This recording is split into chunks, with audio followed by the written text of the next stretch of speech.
क्या होता अगर भीष्म, द्रोणाचार्य और कर्ण एक साथ भिड़ते?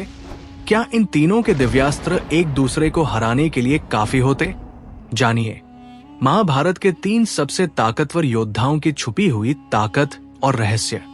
अगर कर्ण का कवच और कुंडल ना खोते तो क्या कुछ और हो सकता था?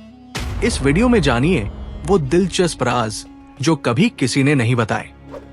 लेकिन वीडियो को आगे बढ़ाने से पहले अगर आपने अभी तक हमारे चैनल हिंदू मिस्ट्रीज को सब्सक्राइब नहीं किया है तो अभी सब्सक्राइब करें और बेल आइकन दबाना न भूलें।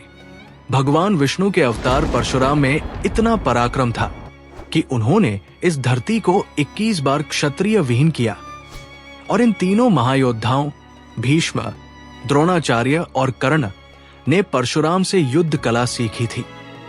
क्या आपने कभी सोचा है कि ये 3 योद्धा जब एक साथ आमने सामने होते तो क्या होता?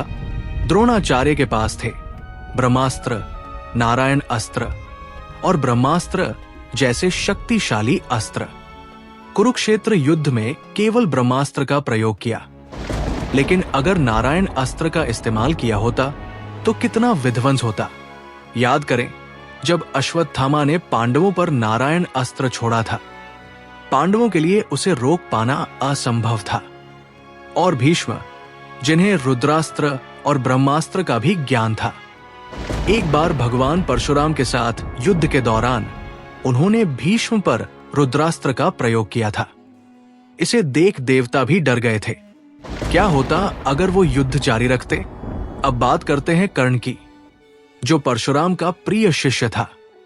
कर्ण के पास थे पाशुपतास्त्र, भरद्वाज रुद्रास्त्र और सर्पमुख भैरव अस्त्र जैसे खतरनाक अस्त्र।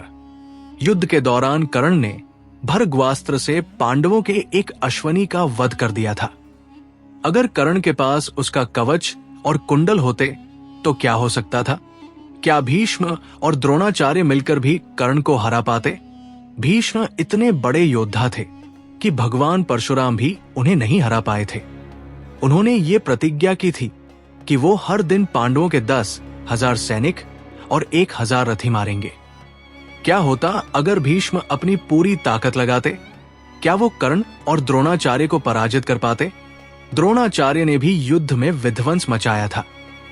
कुरुक्षेत्र में उनका सामना केवल भीष्म से ही नहीं बल्कि अर्जुन से भी हुआ था। लेकिन द्रोणाचार्य के अस्त्र और शास्त्र के आगे कोई भी योद्धा टिक पाता? अर्जुन ने खुद भगवान श्री कृष्ण से कहा था कि द्रोण के हाथ में शास्त्र है तो उन्हें पार करना असंभव है। कर्ण की दिग्विजय और उसकी रणनीति बेमिसाल थी। उसने भानुमति स्वयंवर में 100 से अधिक राजाओं को हराया और एक दिन में ही जरासंध को भी पराजित कर दिया। क्या कर्ण की रणनीति और उसके अस्त्र भीष्म और द्रोणाचार्य को हरा सकते थे?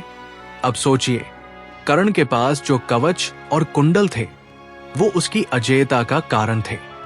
भगवान श्री कृष्ण ने अर्जुन से कहा था, अगर कर्ण के पास उसके कवच और कुंडल होते तो उसे हराना किसी के बस का नहीं था। क्या अगर कर्ण के पास वो कवच और कुंडल होते तो भीष्म और द्रोणाचार्य उसे हरा पाते? लेकिन एक दिन इंद्र ने कर्ण से धोखे से उसका कवच और कुंडल छीन लिया। कर्ण की ताकत घट गई और उसी दिन उसे अर्जुन से हार का सामना करना पड़ा। क्या वो दिन बदला जा सकता था? तो दोस्तों, कर्ण, भीष्म और द्रोणाचार्य तीनों महान योद्धा थे। लेकिन अगर ये तीनों युद्ध करते तो क्या होता? क्या कर्ण का कवच और कुंडल उसके लिए गहरी हार का कारण बने, या क्या भीष्म और द्रोणाचार्य मिलकर उसे पराजित कर सकते थे? आपको क्या लगता है? हमें कमेंट में अपनी राय बताइए। और अगर आपको ये वीडियो पसंद आया हो तो इसे लाइक और शेयर जरूर करें और हमारे चैनल हिंदू मिस्ट्रीज को सब्सक्राइब करना बिल्कुल न भूलें। फिर मिलते हैं एक और नई और दिलचस्प वीडियो के साथ। तब तक के लिए धन्यवाद। जय श्री कृष्ण।